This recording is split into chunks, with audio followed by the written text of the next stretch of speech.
think MC Jerry's situation, anybody can find themselves in such situation. So it's not left to me to come and start bearing grudges for him. You could be in that kind of situation, I could be in that kind of situation. He doesn't have anything to do with the scenario, so I don't have to come and start putting the whole anger or the past has been the past. Okay. I'll leave everything to God to judge. But I know that MC Jerry, because I know very well, I know that he's not involved in anything, so I won't come and start bearing grudges for him. He's my brother.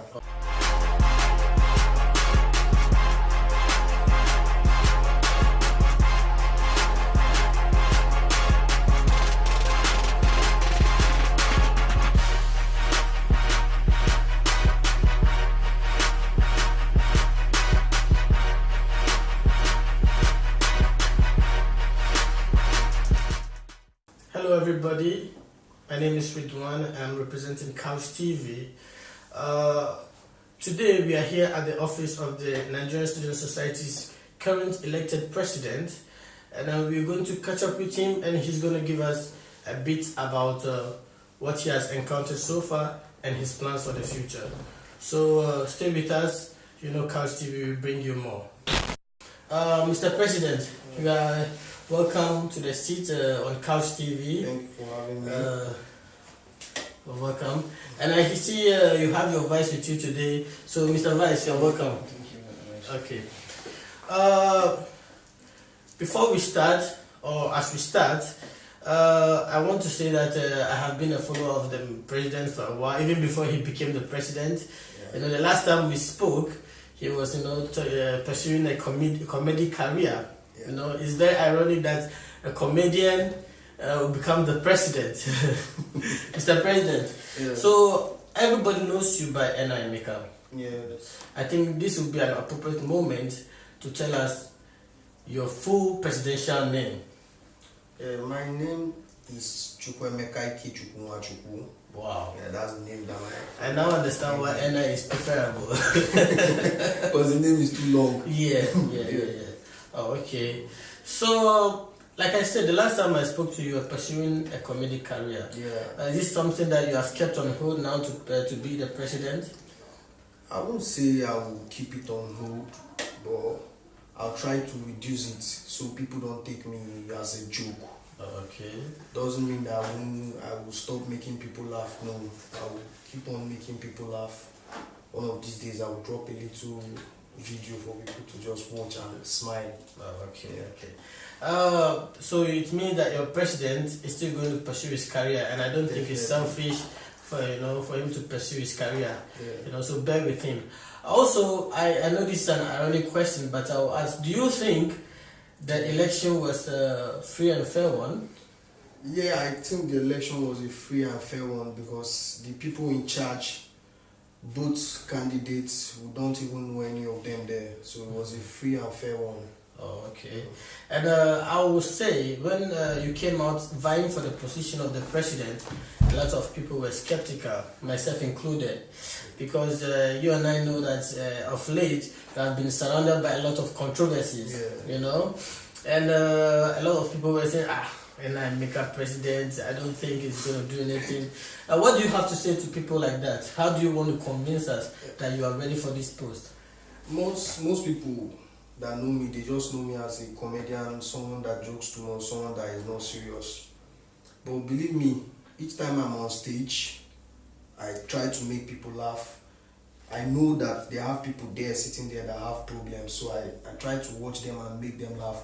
But anytime I drop that mic on stage, once I just drop that mic, it's another Enah Emeka that sees things. I know what people are passing through. I've been in there, I've been in the street, I've asked so many people what is the problem, and I've heard from them. So me being a comedian, it doesn't mean that I can't run for a political post. I won't say a political post. It doesn't mean that I can't defend my people. I can't stand there for my fellow brothers and sisters. So if they are getting it wrong, I don't understand. All right. During your campaign, you took the time to go meet certain leaders of maybe the police and even the head of Lema, and you were helping people to get jobs. People were saying, why didn't you do that when you were not vying for position, it was just a political ploy. What do you have to say about that? Well, you see, the problem is, I've not been in that position where I have to stand in for people. So you get me?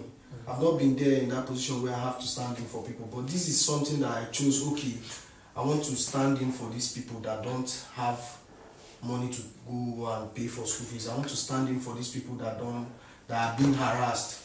So you have to start making the necessary moves. Then I never had any intention, because I felt like, okay, nobody was suffering, everybody was just okay. But as I was going on, as things were going on, I went and I was asking people. I don't even need to ask people. There are people that will just come and sit down with you and start complaining that this is what is happening to them, this is what is happening to them, and this person in this position is not doing any work. So I had to look for ways, ask, get ideas on how to stop all these things. That's why I started making all these moves. Oh, okay. Now that is cleared, I would like to address Mr. Vice President. Please, Mr. Vice President, can you introduce yourself to the people? And so we can go ahead. Thank you very much. My name is Ibrahim Mohammed Sagir, and I'm from the Department of Electrical and Electronics Engineering, a fourth-year student. Okay. Looking at this dynamic, I have this question. Any of you can answer it. You know, during politics or when you start campaigning, people choose like if I'm from the Igbo side, I try to make sure maybe my vice is a northerner so that it will give me an advantage. Is it a deliberate act to get votes, or you just chemistry? I don't think, for me, I don't know for others. I did that because you cannot just work with, like now you're an Igbo person and you're picking a vice that is an Igbo person. Let's say luckily you win. Most of the northerners won't turn up for anything you are doing. Yeah. So you have to involve like a northern person, even a Yoruba person, so that it will be a collective idea. Okay. Even when you guys are planning on something, even if it's an event or a seminar or a party, everybody will bring their different ideas. Okay. Yeah, that's why I chose him as my vice. That's nice. Yeah, but as for me, we need to work together. Nigeria as one. And to be honest, you can't win an election without involving the other part of the country. That's to my own view. You can't just choose an Igbo because there are a lot of northern people. I am a northerner. I know myself that if a person is running for this kind of seat, he chooses himself as a president, he's Igbo, and the vice president as Igbo, I won't vote for him. To be honest, because I will say that why would he choose people from his own party? And all of us are Nigerians, so why would he do that? For that reason, I won't even vote for him, to be honest. Okay, so I now see the dynamic between, I see that it's also a good thing to choose somebody from the other parts of Nigeria, just not only to bring people together, but also to garner votes. Yeah, sure. So it's a good thing, it's a good strategy. Now you've won. The mantle of the leadership of the Nigerian Student Society has been given to you. The first thing I would like you to address, or I want to ask you how you're going to tackle, because I personally have noticed it, that the Nigerian students have lost interest in the society. Nobody even is interested in what the society is doing. People are not really enthusiastic about anything Nigerian student society anymore, unlike before. So how do you think you're going to battle this challenge? I think everything depends on the media, because if you pass out the information well, properly, it will get to everywhere. Not just passing it out on social media, because there are so many people that don't use social media. Meet people, discuss with people, work with a team that have group of friends. Tell them to tell their friends. They will tell their friends that okay, we're having this so event on this so they involve people, carry everybody along, and you will see that everything will turn out fine. I want you to tell me what are the things, what are the little things that you think that the NSS in your regime will be able to do for the Nigerian students. Yeah, we'll be having like departmental matches. We'll have people from business admin, people from pharmacy will play against themselves. We also have cultural matches, like where Yoruba will be playing against Hausa, Igbo will be playing against Yoruba, Kalabari might be playing against Delta. So we'll have different matches that will entice people, and during that matches we'll be having like a suya display where people can come and buy suya. They will be having other games that will be fun there. Okay. So from this kind of thing, we'll make sure that on that day we already have an event also, like let's say an after party. Okay. That will announce on that place, and I believe the crowd there will go and tell their friends that okay, there's a party here and this also plays. Like that, people will relate with NSS. So your regime basically is trying to revive the fun. Yeah, the social life. Yeah. Yeah. The education part will be there, Okay. because I know that I'm working with the professors that I know they will help the students. Those that don't know, like there are some courses that are hard for them. I work with professors that will be having lecture for them. Yeah, and so many other things. Okay. I want to ask you personally, what are the challenges you foresee in this your regime? What do you think that are going to be like the bridges, the mountains that you have to climb in this your regime? The challenges I'll face, I know, is getting a stronger hand as a PRO, first of all, because I need someone that will be active, someone that will always be online to reply messages when Nigerians want to complain to the NSS that this is what is happening, or we need this or something. I know that I'll be having a problem with the PRO 247 because I want him to be very active. Okay. And generally, money issue. Yeah, because I know the NSS account now is reading on 0.000. Wow. So trying to get that fund back, I have to look for ideas on how to make money for the NSS account.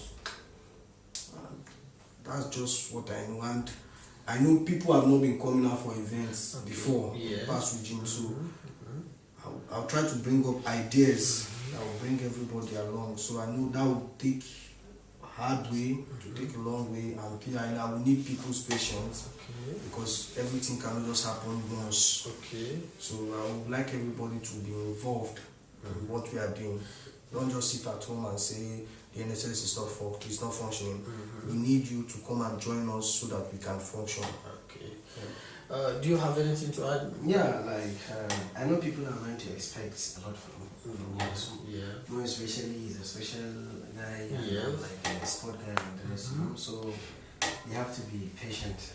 We'll try as much as possible, as much as our possible best to see what we can deliver. But I know people are going to expect a lot, but you have to be patient. We will try our best Okay. to see that we've done The best that you can do.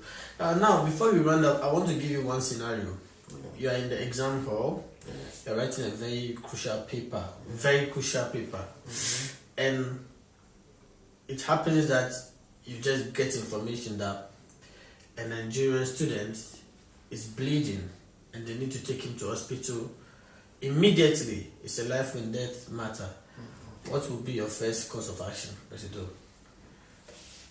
Exam is not my final paper. It is a final. It's a very crucial paper. You need to write this exam, otherwise you will have to repeat that course. I think the life of that person is more important than that exam that I'm writing. I'll have to take excuse from the lecturer. I'll let him know that this is what is happening, show him the text. Even if he asks me to go and sit down, I will not go and sit down because out of my carelessness, that person might die. So I will have to go because I don't want anybody's blood to be on my head. Okay. Yeah. That's why we're trying to bring back this receipt exam or Yeah. something. So for these kind of situations, let's say for example you are writing exams and this kind of thing just came up. Yeah, you can take an excuse even if the teacher says no. Even if you fail, you come back for your own receipt exams. Even if you have an F or a D minus, you come back for receipt exams and you pass sure. Okay. I don't know, but this might be a good time for you as a president, because I know one of your friends right now is in a very crucial situation. You know, and the people who know.